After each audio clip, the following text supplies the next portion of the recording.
பாமகவுடைய நீண்ட நாளைய பல சமூக நீதி கனவுகளை நிறைவேற்ற வேண்டும் என்று சொன்னால் இந்த பிடிவாதத்தை நிச்சயமாக தளர்த்தியாக வேண்டும். இது வந்து நல்லது அழகு. ஏன்னா அன்புமணி ராமதாஸுடைய பிரச்சார பயணம் மக்கள் மத்தியில உண்மையிலேயே ஒரு சிறப்பான பரப்புரையாக மறுக்க முடியாது. மக்கள் ஏத்துக்கிறாங்க. ஏன்னா இன்னைக்கு இந்த நடைபெறுகிற ஆட்சியை வீழ்த்த வேண்டும் என்று மக்கள் விரும்புறாங்க. அதற்கு தக்கவாறு அன்புமணி அவர்களுடைய பிரச்சாரம் ஒருபுறம் போகிற போது இன்னொரு வரை மருத்துவர் ராமதாஸ் அவர்கள் வேறு மாதிரியான ஒரு கருத்துக்களை பதிவிட்டால் இது இருவேரோட கருத்து என்பது உண்மையில் இதனால் வரையிலும் இந்த கட்சியை பாதுகாத்தவர் செய்த அந்த பெருமையை குறைத்துவிடும். எனவே ஒன்றுபட்டு பாமகவை நிச்சயம் முடியுங்க, முடியாதெல்லாம் இல்லை.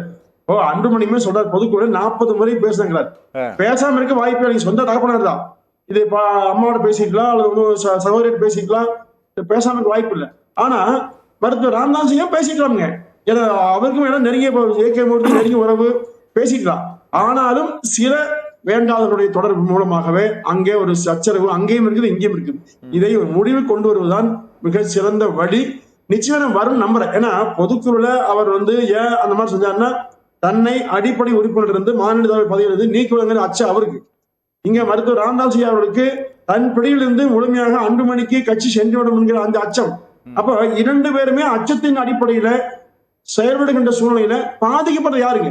அது கட்சியை தான் அறிவன் தொண்டர்கள் தான். ஒண்ணு நிர்வாகிகள் யாருக்கு போவாங்க? ஐயா ராமதாஸ் பாக்குறதா, அன்புமணி பாக்குறதா, யாரை பாக்குறது? இப்ப நாமளே பேசுறது யாருக்கா பேசுவீங்க? இவருக்கு பேசினா அவருக்கு கஷ்டம், அவருக்கு பேசினா இவருக்கு கஷ்டம். அப்ப இதே மீறி ஒரு பெரியவர் மருத்துவர் ராமதாஸ் மூத்தவர், அவர் மனங்குளம் கூட பேசலாம். ஆனாலும் கூட கட்சியன் வருகிற போது கட்சியை பாதுகாப்பது அவசியம். நீங்களே பாமக வந்து எப்பவுமே கடந்த காலத்துல ஒரு அக்கறையோட பேசுவீங்க, அன்னைக்கு யாருக்கு பேசுவீங்க? அப்போ இவங்க அரசியல் முடிவெடுக்கிறத பத்தி பேசுறதா, அந்த சூழ்நிலைக்கா பேசுறதா, இல்ல அந்த கட்சி அழியக்கூடாது பாதுகாப்புக்கா பேசுறதா, இல்ல மருத்துவரியாக்கா பேசுறதா? இந்த சங்கடம் எல்லோருக்குமே உண்டு. ஏன்னா அந்த கட்சி நிச்சயமா தமிழ்நாட்டுக்கு தேவை.